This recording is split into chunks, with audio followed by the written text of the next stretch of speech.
Luisa sebagai pendoa.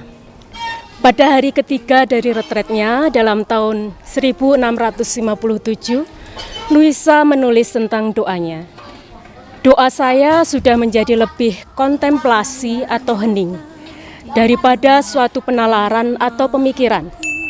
Dengan kekaguman yang besar pada kemanusiaan Tuhan kita dan keinginan untuk menghormati Dia dan meneladan Dia sedekat mungkin dalam pribadi orang-orang miskin dan sesama saya. Dalam hal ini ada dua aspek yang menonjol dari hidup doa Luisa. Yang pertama, dia sungguh membenamkan dirinya dalam Kristus yang tersalib, dan dia meneruskan warisan ini kepada serikat. Sejak tahun 1643, Luisa selalu menutup surat-suratnya dengan suatu referensi pada cinta kasih Tuhan yang disalibkan. Dalam cinta kasih Yesus yang disalibkan, saya, hambamu yang rendah. Dia berbicara dengan sangat mengesankan tentang cinta kasih yang mati dari Tuhan yang disalibkan.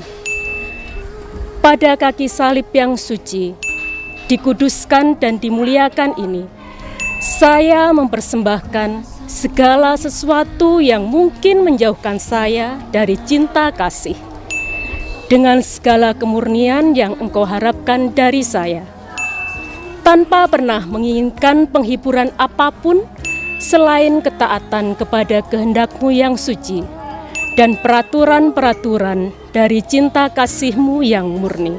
Logo serikat secara tertulis menunjukkan aspek yang pertama dari hidup doa Luisa. Cinta kasih Kristus yang disalibkan mendorong kita. Diambil dari surat kedua Rasul Paulus kepada jemaat di Korintus, bab 5 ayat 14. Bahwa ini menarik sekali untuk diperhatikan, bahwa logo Kongregasi Misi melukiskan Kristus sebagai penginjil orang miskin. Sedangkan logo Serikat Putri Kasih melukiskan pengorbanan cinta kasih Tuhan yang disalibkan. Simbol ini mau mengatakan keindahan panggilan para putri kasih.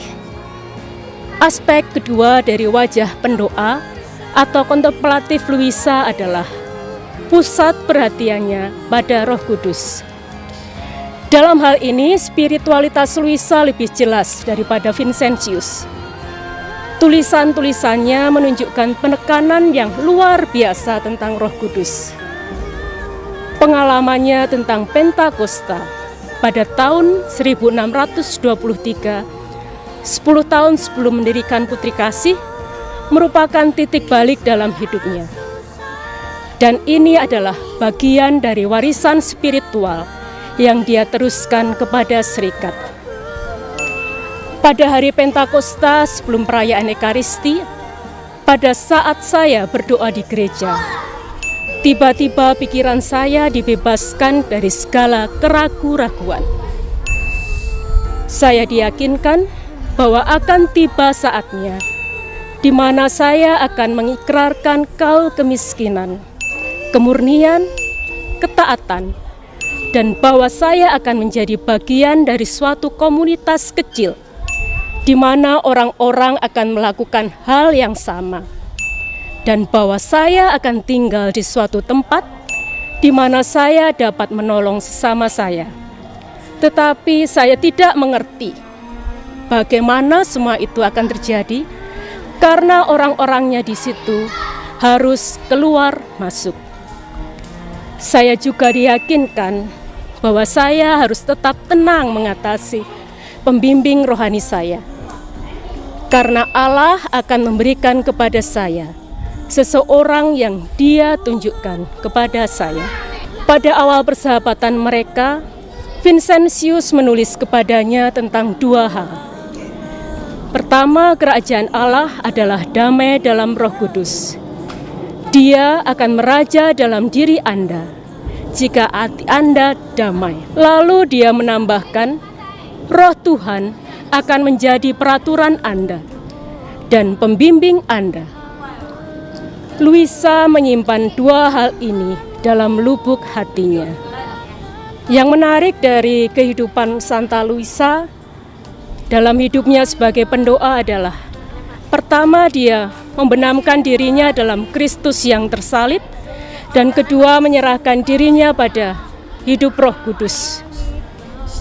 Kedua hal ini mendukung kehidupan Luisa dan juga mendukung kehidupan para putri kasih saat ini, di mana ketika saya membenamkan diri dalam cinta kasih Tuhan, maka Tuhan pun akan juga memberikan segala sesuatu yang akan diperlukan dalam pelayanan.